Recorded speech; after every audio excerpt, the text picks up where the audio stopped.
Welcome to the completion of my biophilia assignment. Just going to go through my research work first. I think we'd ended on Phoebe Cummings, who I now have on Instagram, so I'm seeing some of her images coming through.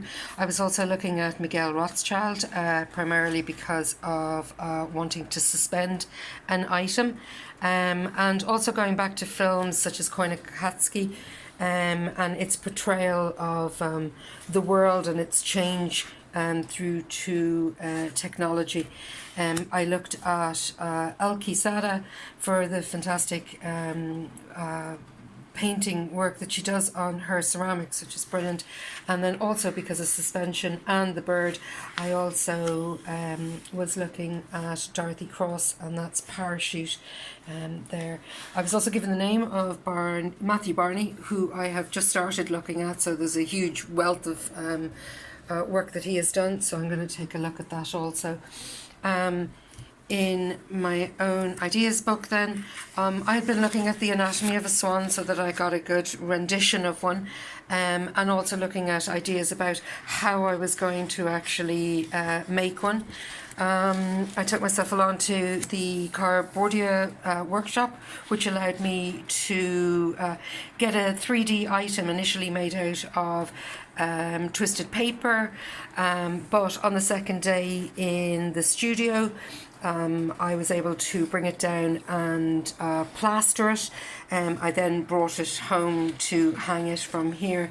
I was just looking at different ways of displaying swans, their necks underwater, and just the underside of them there, and just how it would look.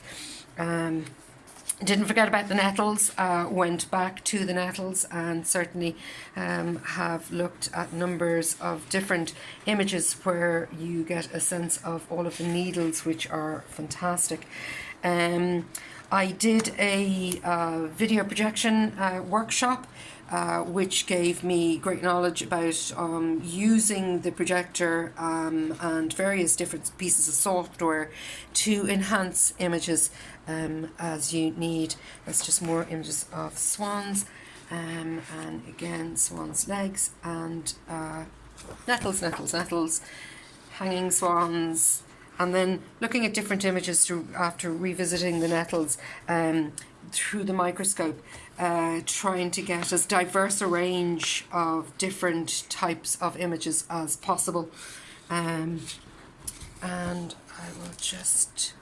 And from here, these are the 150 swans who have just landed in Ireland, having summered in Iceland.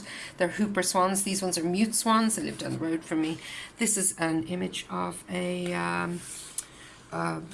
nettle stalk. And really then my swans and nettles, I'm going to put them to bed and hope they live happily ever after. In terms of the work that I have done, I've been able to get my glazed pieces back from ceramics, which was great. These are just little items that I made from lumps of clay that I kind of took.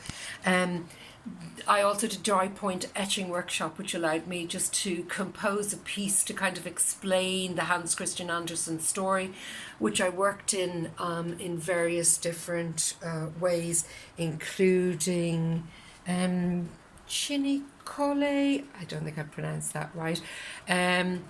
Here is just some acrylic work as well, and then I also created the swan, who is still hanging away in my room.